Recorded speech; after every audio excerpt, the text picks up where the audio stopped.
That really gives the company's numbers a boost, and they're getting high gross margins there. But ultimately, the big question here is, can Tesla continue to be a low-cost leader? And I think they're already making plans for the Tesla Model 2. I expect them to see a new model in the roughly $25,000 range come out within the next 2.5, 3 years, and that's something that they can sell globally.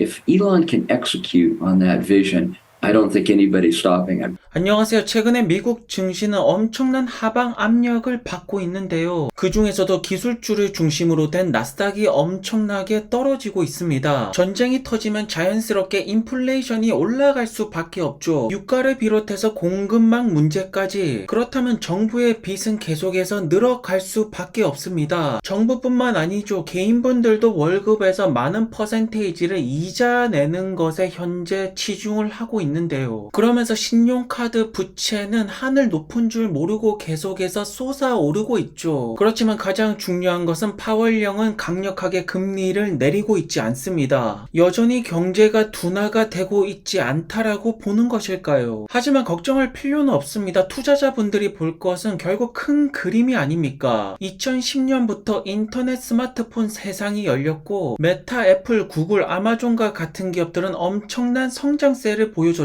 그리고 2020년 투자 테마가 무엇입니까? 바로 전기차와 로보택시가 될 것인데요. 여기서 두각을 드러내는 기업이 현재 테슬라가 아닙니까? 현재 테슬라의 주가는 200일선에서 버티고 있는데요. 하지만 저는 4분기 딜리버리 대수가 발표가 난다라면 강력한 주가 반등이 나오지 않을까라고 보고요. 현재 이러한 부분이 이루어질 거라는 증거들은 엄청나게 많이 나오고 있습니다. 드디어 중국에서 모델3의 새 버전의 공식 딜리버리가 되었죠. 후륜 구동 같은 경우에는 35,000달러, 사륜 구동은 40,000달러의 가격대로 출시가 되는데요. 전체적으로 헤드라이트를 비롯해서 앰비언트, 통풍, 자석 등 디자인이 조금 더 럭셔리하게 바뀌었다라는 평가가 현재 높은 상태입니다. 그리고 또 다른 좋은 소식으로는 테슬라 모델3의 스포츠 버전이 나올 거라는 점인데요. 아무래도 모델 S 같은 경우에는 가격대가 높다 보니까 소비자들한테 부담스럽게 접근이 되는데 모델 3의 스포츠 버전이라면 조금 더 친숙하게 다가가면서 중국 시장에서의 판매량을 충분히 우리가 노려볼 수 있지 않을까요? 그렇기 때문에 현재 모델 3 하이랜드는 마치 쓰나미처럼 유럽 시장으로 폭풍 딜리버리가 되고 있습니다. 프랑스에서도 모델 3 새 버전의 딜리버리 소식이 들려오고 있고요. 체코에서도 모델 3가 도착을 하고 있죠. 독일에서도 모델 3의 새 버전이 보이고 있는데요. 필리핀에서도 테슬라의 스튜디오가 오픈했다라는 소식이 들려오고 있습니다. 최근에 테슬라의 영업팀들은 동남아 시장을 중심으로 점차 확대를 시켜 나가고 있는데 여기서도 부자들이 선택하는 차량은 테슬라가 아닐까요? 그리고 여전히 테슬라의 펀더멘탈이 굉장히 강력하다라는 점은 모델 Y가 유럽에서 강력하게 베스트셀링 차량을 유지하고 있는 것이 아닙니까? 그렇기 때문에 최근 주가 하락보다는 베스트셀링은 여전히 모델 Y라는 점이 투자자분들이 강력하게 보실 점이 되겠죠. 토요타 같은 경우는 여전히 전기차는 소수의 사람이라고 말하지만 모델 Y가 단일 모델로는 내연기관차보다 더 팔리고 있다라는 점을 본다라면 토요타는 틀렸고 테슬라는 증명을 해내고 있습니다. 그리고 미국에서는 레거시 3사 노조 파업은 계속되고 있죠. 결국 원하는 것은 임금 인상이 되는데요. 현재 노조는 승리를 하는 듯한 모습을 보여주고 있네요. 그 결과 포드는 F150 라이트닝 최대 9,600달러 인상까지 하면서 정말로 위기의 상황으로 가고 있습니다. 인건비를 저렇게 올려버리면 차량 가격은 자연스럽게 올라갈 수밖에 없고 앞으로 포드의 수익 구조는 더욱더 안 좋아지겠죠. 그렇기 때문에 일론 형께서 그토록 노조를 반대하는 것이 아닐까요? 현재 미국 시장에서는 여전히 포드, 토요타, 쉐보레 등 내연기관차들이 굉장히 많이 팔리고 있는데요. 하지만 전기차 전환율이 점차 높아져 간다라면 테슬라가 저 자리를 치고 들어가지 않을까. 현재 GM과 혼다 같은 경우에는 손을 잡고 같이 저가형 전기차를 만들겠다라고 하는데 미래는 점점 불투명해지고 있습니다. 그리고 테슬라의 V4 슈퍼차저는 스페인에서도 오픈이 되면서 앞으로 테슬라의 인프라는 점차 기대가 정말로 큽니다. 그리고 미국의 소비자 리포트에서는 분들은 운전자 보조 시스템 랭킹을 매겼는데요. 보시는 것처럼 가장 높은 점수를 받은 것은 포드의 블루 크루즈, GM의 슈퍼 크루즈입니다. 그리고 테슬라의 오토파일럿은 61점으로 다소 밀려난 모습을 보여주고 있죠. 실제적으로 사용하는 소비자들은 테슬라의 오토파일럿을 굉장히 칭찬하는데 기관과 단체에서는 왜 이렇게 레거시 업체들의 기술력을 높게 평가해 주는 것일까요?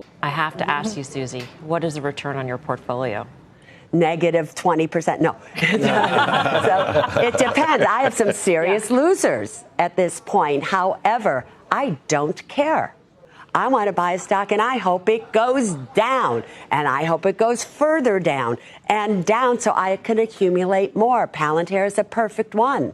I started at 7, went all the way up, and I'm like, don't go up, don't go up. And now I have to wait till she comes back down again, right? But so I don't have a problem when I bought a stock and I'm down with it because I buy it long term.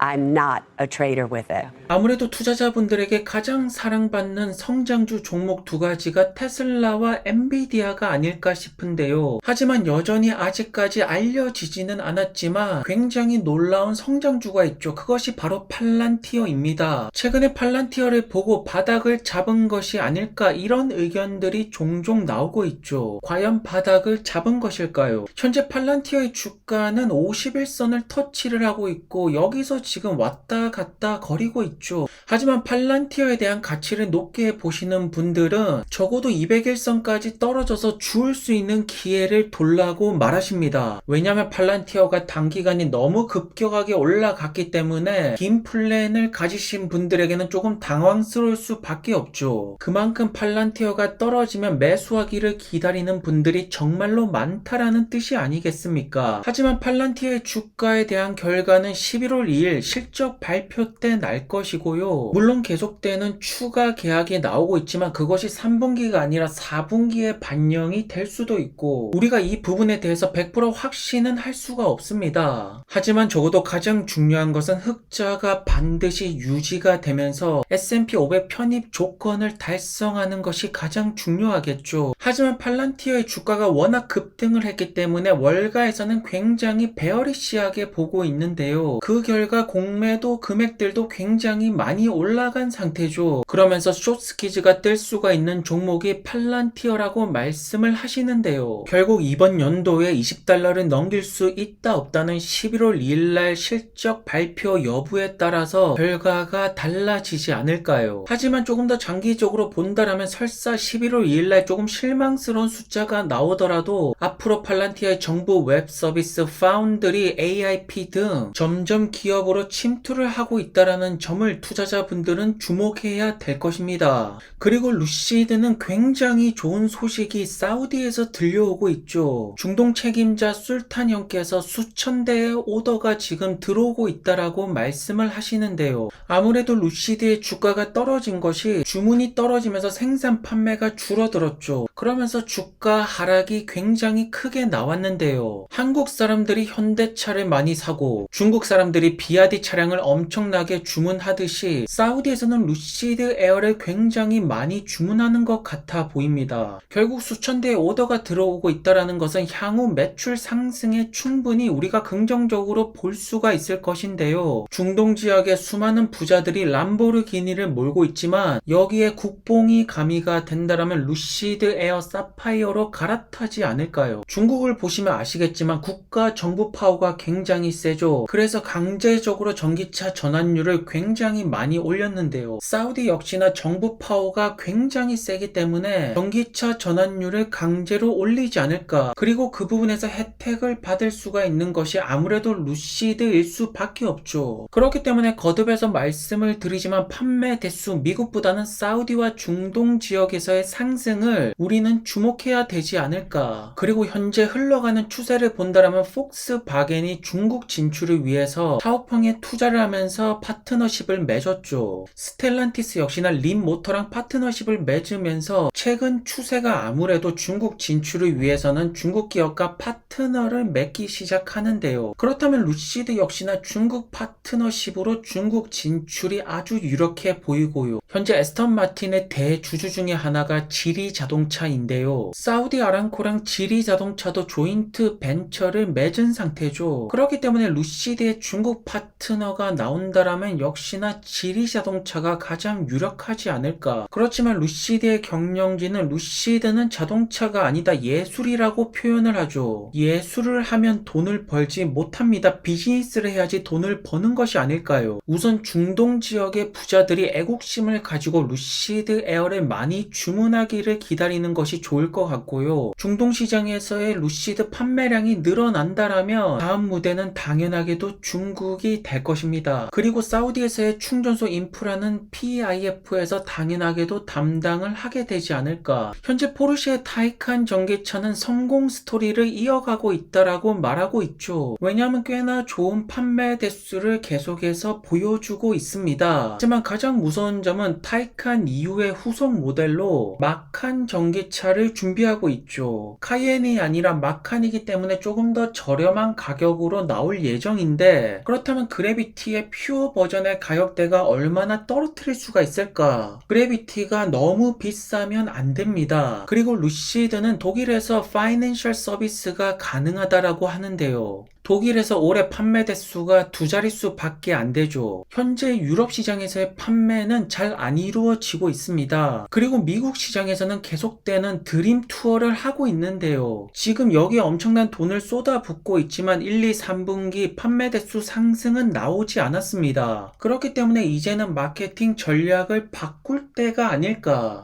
어쨌든 지금 희망은 사우디와 중동을 중심으로 일어나고 있네요. 오늘도 좋은 하루 되시고요. 안녕히 들어가세요.